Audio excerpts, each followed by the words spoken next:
Estás escuchando Brújula 593 con J. Lloret y Joana Ortiz.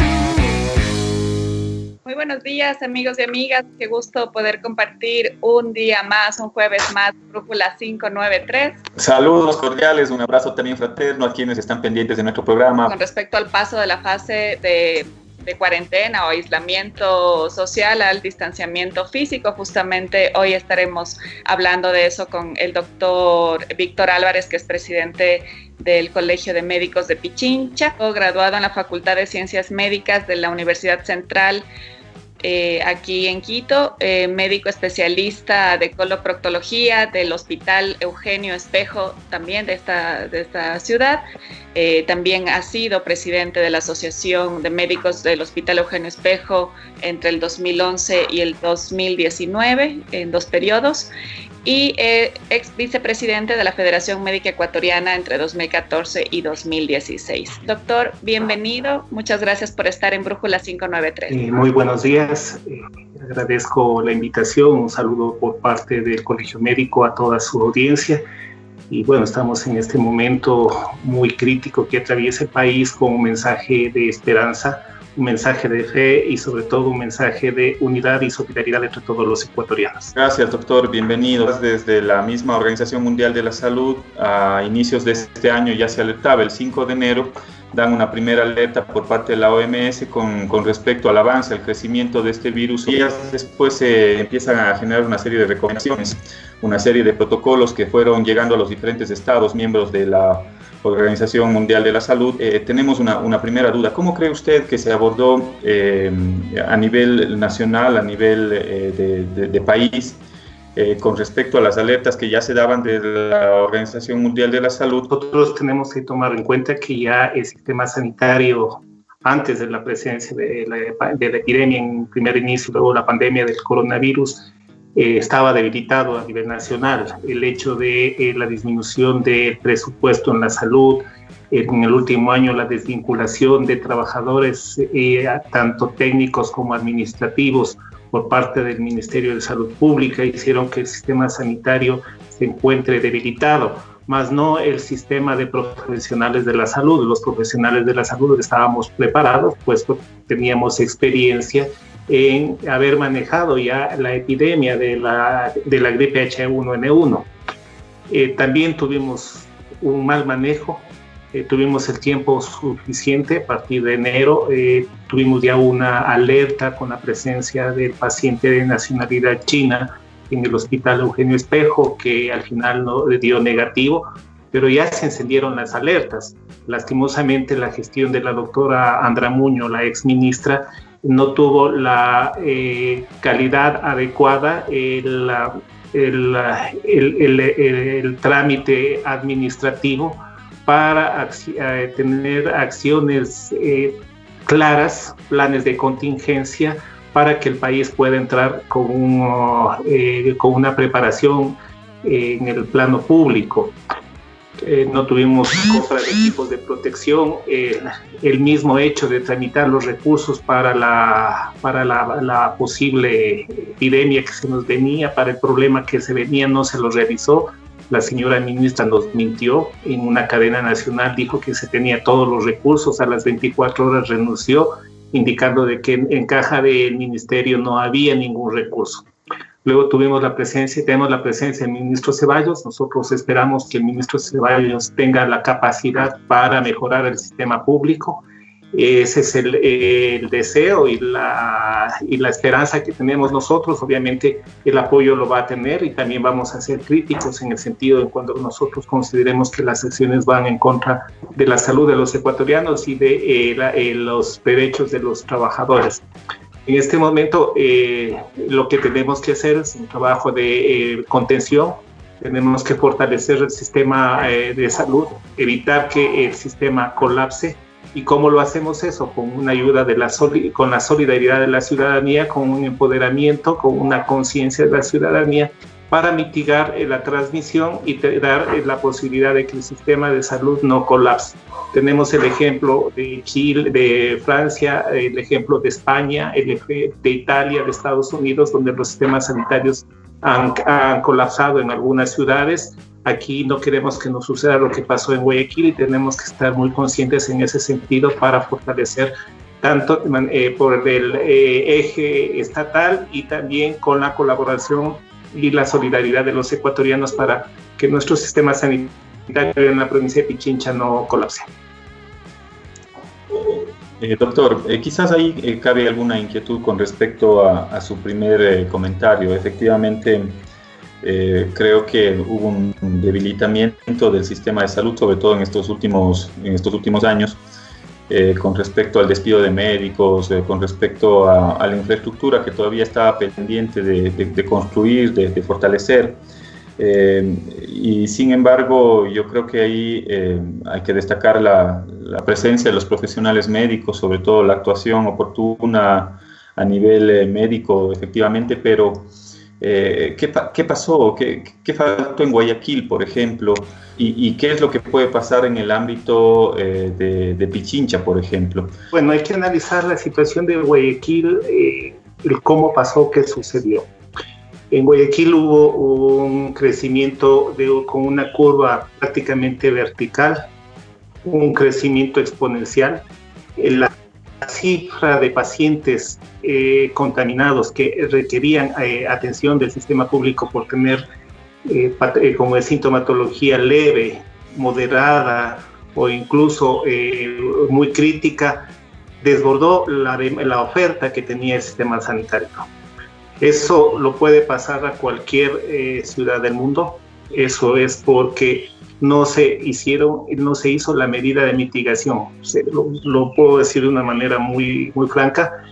Se confió en ese sentido. Se pensó que el brote era un brote controlado, era un brote pequeño. No se hicieron las medidas de contención. La vida seguía igual a pesar de que el virus es un virus muy transmisible.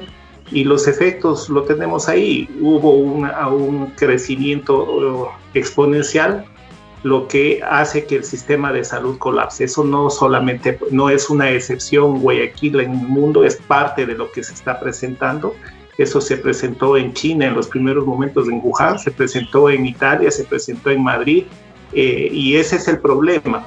¿Qué es lo que pasa? En la provincia de Pichincha, el alcalde toma una decisión acertada y presiona al Comité de Operaciones Especiales para que en la ciudad de Quito y en la provincia de Pichincha, conjuntamente con el COE provincial, se haga un aislamiento radical, que esa es la primera barrera que tenemos y la única.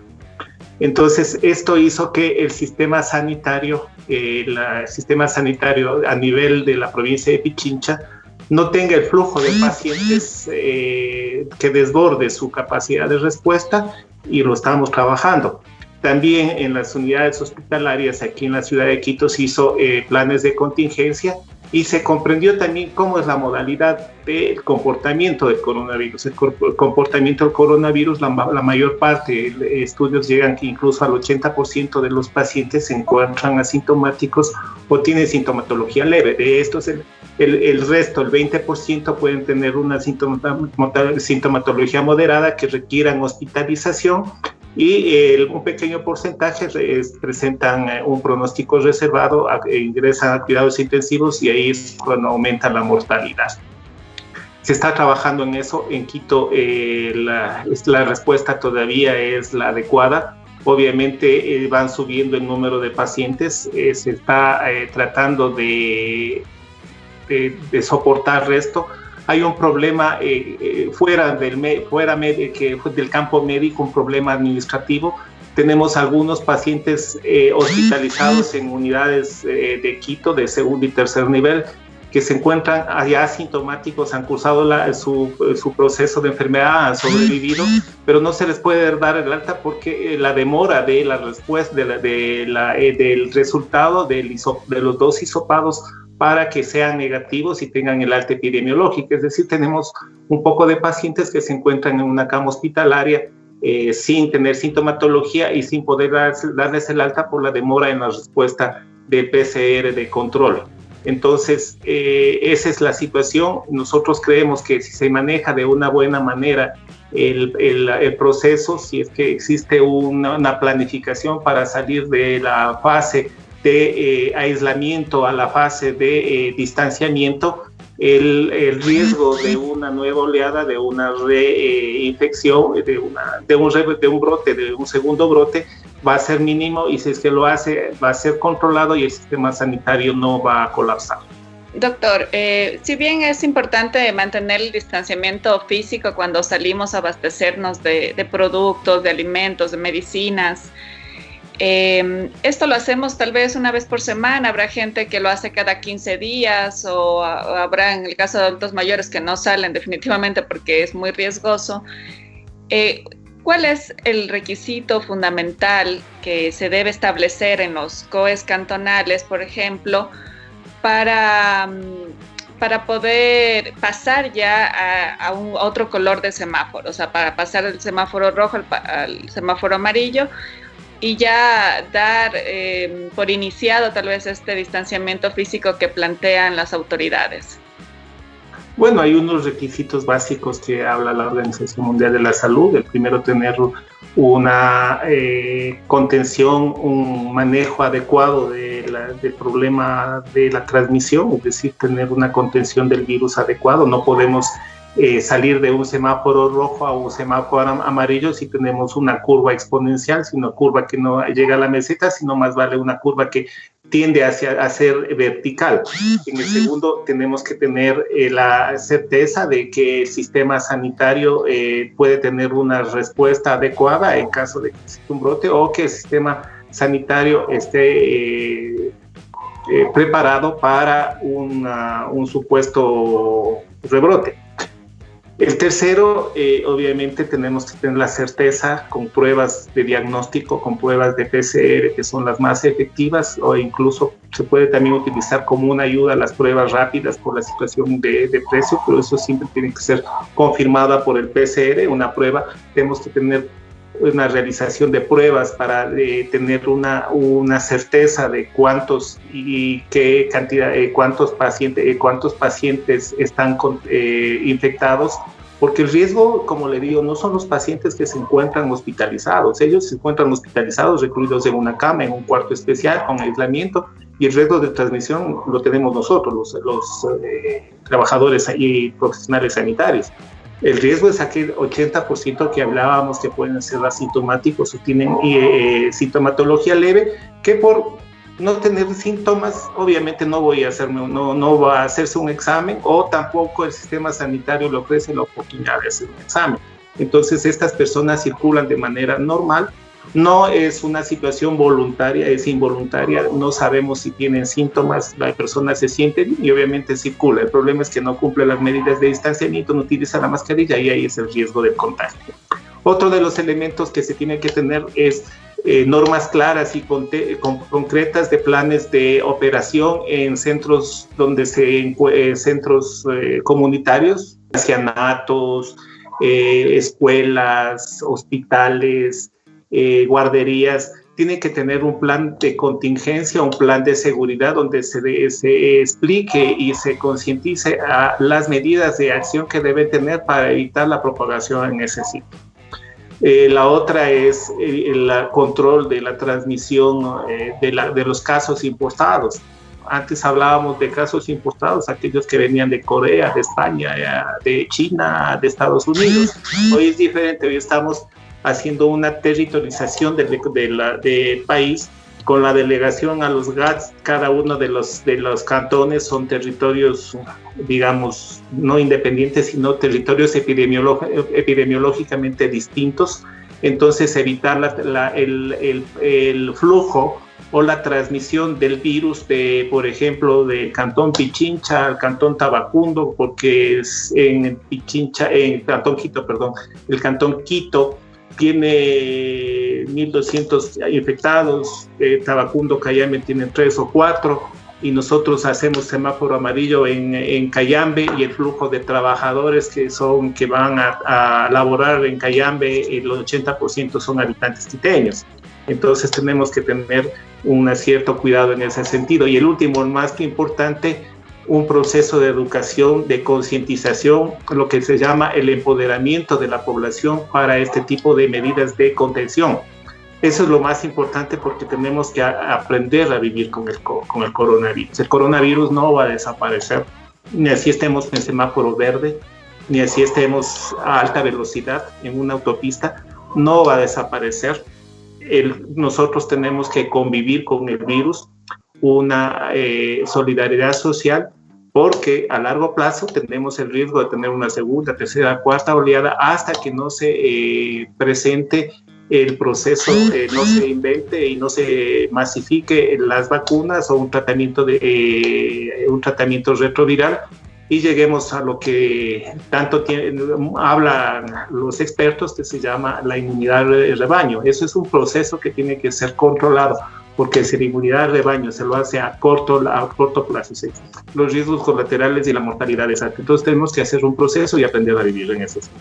Y ese proceso que menciona justamente, ¿cómo sería para llegar a ese proceso? Bueno, es lo que el señor ministro habló, lo que había dicho, que se espera que el 60% de 120 días presenten el virus y que de este puede haber un 1% de mortalidad. Eso es cierto, pero el proceso que nosotros tenemos que hacer es que ese 60% que dicen las estadísticas tengan el contacto con el virus de una manera escalonada, una manera controlada, para que el sistema sanitario pueda tener la respuesta adecuada, no se saturen, tengamos suficiente número de camas en cuidados intensivos para tratar a esos pacientes con pronóstico reservado y poder los profesionales de la salud, los médicos, luchar con el virus y disminuir la tasa de mortalidad. Si es que no se hace eso, si es que el proceso se lo hace de una manera rápida, si las medidas de contención fracasan, vamos a tener una avalancha de contaminación. El sector sanitario va a colapsar, vamos a llegar a la cuarta fase del proceso de la pandemia, en la cual el virus ya está descontrolado, en el que ya existe prácticamente, entre comillas, una selección de pacientes que pueden ser viables y otros no viables, y eso no queremos tenerlos en el país. Entonces queremos avanzar en ese sentido. Por eso es lo que le digo, esto tenemos que trabajar a largo plazo con la situación de la colaboración de la población. No hay tratamiento, no hay vacuna. La única medida de contención es la que interviene directamente la población, el ecuatoriano. Normas que ya las debemos tener para futuro, quién sabe, para toda nuestra vida, tener esa situación hasta que no se encuentre la vacuna y que no exista un estudio definitivo en el cual el virus se encuentre controlado. Ahora, doctor, estamos ante un hecho que es evidente. Bajo el anuncio del gobierno nacional de que pasemos a una fase de distanciamiento, de aislamiento a distanciamiento. En el caso de Wuhan, donde que salió este brote, se demoraron 11 semanas en poder pasar de esta fase de aislamiento de toda la ciudad de Wuhan a una fase de distanciamiento, a una fase de levantamiento de la medida. En nuestro caso vamos 6 semanas de aislamiento. La próxima semana ya se anunciaba por parte del gobierno que les daba la facultad a los gobiernos locales para que puedan evaluar esa medida.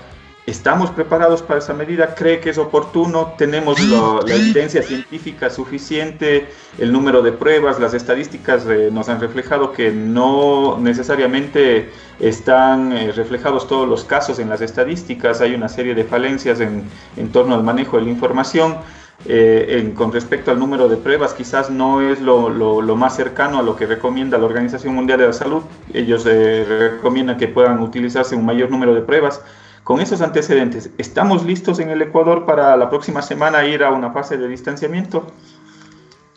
Nosotros ya habíamos hecho público nuestra posición. Creemos que es un apresuramiento en ese sentido. Se tiene que hacer un proceso, un proceso controlado. Nosotros no estábamos diciendo que tenemos que estar en el aislamiento por siempre, ¿no? Eso tampoco es lo adecuado. Sino tenemos que hacer un proceso, cumplir y mitigar y tratar de controlar el virus cumpliendo de las 6 condiciones que marca lo que tenemos que trabajar en este momento es específicamente con la población. Como le dije, el sexto punto es uno de los más importantes. El trabajo de concientización con la población, el empoderamiento que tiene que tener la población. Si el Estado, los GATS, ven que las condiciones, las 5 condiciones están cubiertas o las manejan en un gran porcentaje y se abre, todo depende de la población. Doctor, ¿estamos preparados con la población cuando hemos tenido una medida de aislamiento que ha sido muy difícil hacerlo cumplir, por ejemplo, en Guayaquil y en algunas otras ciudades del país? ¿Cree que la población está preparada y ese sentido de corresponsabilidad? No, tenemos que trabajar más en ese sentido. Las pruebas, o sea, nosotros aquí en la ciudad de Quito, en la provincia de Pichincha, hemos dicho, nosotros pasamos tranquilos de lunes a viernes y para nosotros fin de semana es un infierno, o sea, es un riesgo. El riesgo crece en un 100%. No estamos diciendo que la población deje de trabajar, sino que se cumplan los requisitos adecuados, porque también tiene que trabajar en esa situación el Estado y los gobiernos cantonales. Si nosotros tenemos un mercado, tenemos que definir, sectorizar los sitios donde las personas van a vender. Tenemos que controlar más radicalmente que no ingresen personas de la tercera edad, que no existan niños, que se venda con las mascarillas. Los guantes nosotros nos oponemos rotundamente a la utilización de guantes. Los guantes dan una sensación de seguridad, una sensación irreal de seguridad y en el látex se concentra más y pasa más tiempo el virus. Entonces, eso de utilizar los guantes no es una medida adecuada. Es preferible lavarse las manos, es preferible que en las zonas, en los mercados, el municipio, los gobiernos, los GAT, implementen lavaderos de manos, pongan jabón. Esa es la situación, es una medida básica. Lavarse las manos, utilizar las mascarillas, estar a 2 metros del paso. Que los señores conductores también tengan la responsabilidad y utilicen el 30% de los vehículos de movilización y población tenga un empoderamiento, la población se empodere, sea consciente de que si yo no cumplo los requisitos, no solamente me voy a contaminar, sino voy a contaminar a mis padres, a mis hijos, a mi esposa, a mi comunidad. Y cuando hay más pacientes, necesitamos más sistema sanitario. El sistema sanitario necesita equipos de protección. Necesitamos más médicos. Los médicos tienen más riesgo de contaminarse. Y cierra este círculo vicioso. Hay que romper este círculo vicioso, que es lo más importante. Doctor, tenemos algunas inquietudes de nuestra audiencia. Una de ellas dice que qué acciones ha emprendido el Colegio de Médicos para defender a los médicos que justamente se enfrentaron a esta batalla sin los insumos necesarios para poder seguir salvando vidas, ¿no? Y también preguntan qué pasa con médicos rurales y tal vez si hay despidos, si conocen ustedes que han existido despidos en estos días de emergencia sanitaria. Eso por un lado, doctor. Y otra pregunta que le tengo también es, entiendo que el Colegio de Médicos ha reaccionado con respecto a la resolución que emitió el Ministerio de Trabajo el 28 de abril, una resolución pues que determina que la enfermedad de coronavirus no constituye un accidente de trabajo. ¿Cuál es su criterio como representante de este gremio con respecto a esta resolución? A William, lo que desde el inicio, incluso antes de que empiece, nosotros ya habíamos puesto la alerta de que necesitamos equipo de protección personal.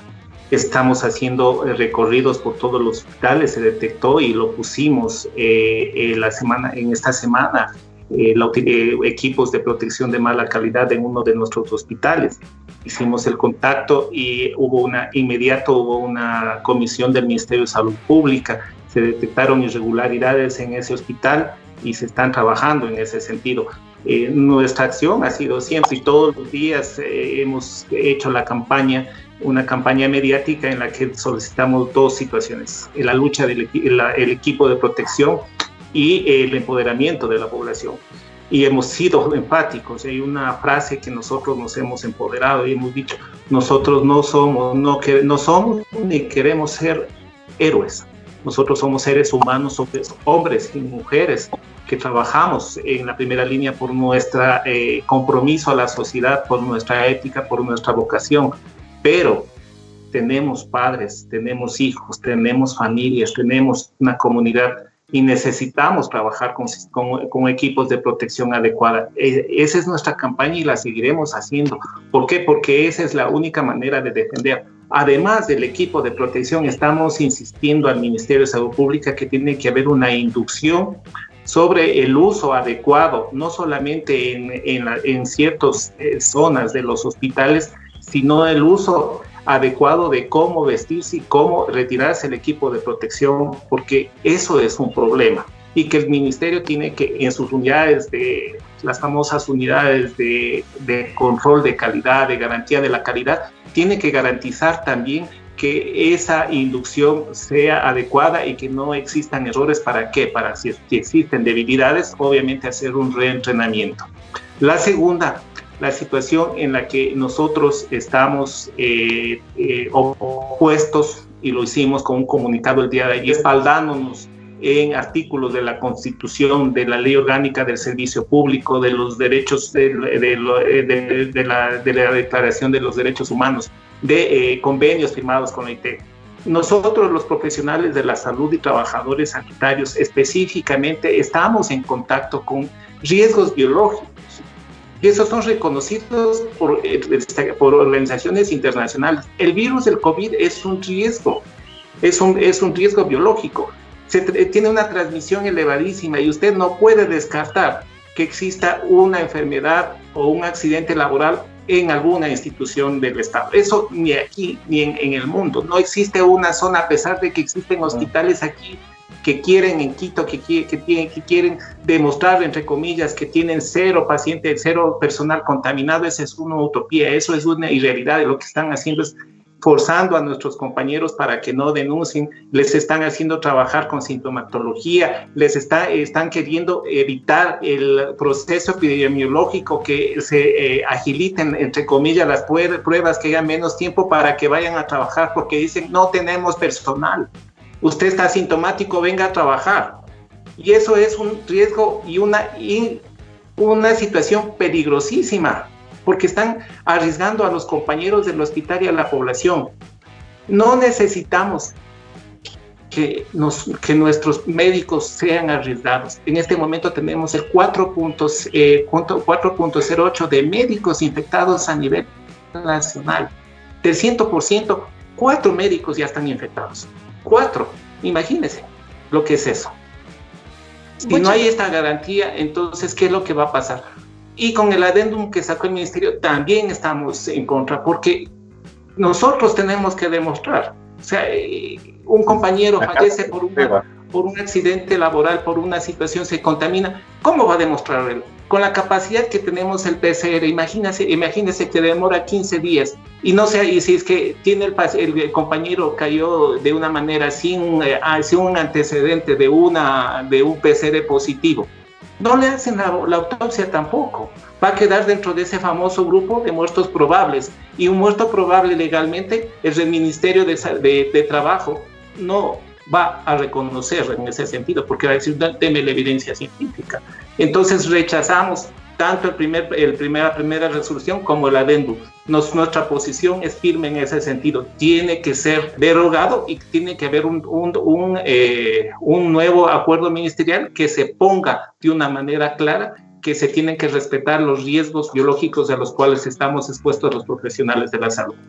De acuerdo, compartimos plenamente, doctor, le agradecemos por el espacio, cuente con nuestro apoyo en ese sentido. Efectivamente valoramos el esfuerzo y el trabajo que ustedes están realizando y efectivamente yo también comparto plenamente su criterio en el sentido de la derogatoria de ese acuerdo ministerial. Gracias por ser parte de nuestro programa.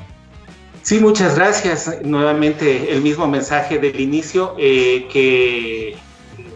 mensaje de esperanza, de solidaridad, de que a futuro existan nuevos días, el mensaje de que tenemos que ser solidarios. Una de las condiciones o de las estrategias de la Organización Mundial de la Salud para salir de esta pandemia del coronavirus es la solidaridad mundial, y debe haber la solidaridad de ecuatorianos. seamos solidarios, empoderémonos de las medidas de mitigación, de contención del virus, y verán que el paso de un color a otro va a ser más cercano y evitaríamos el riesgo de regresar. Muchas gracias a ustedes y un saludo por parte del Colegio Médico de Pichincha.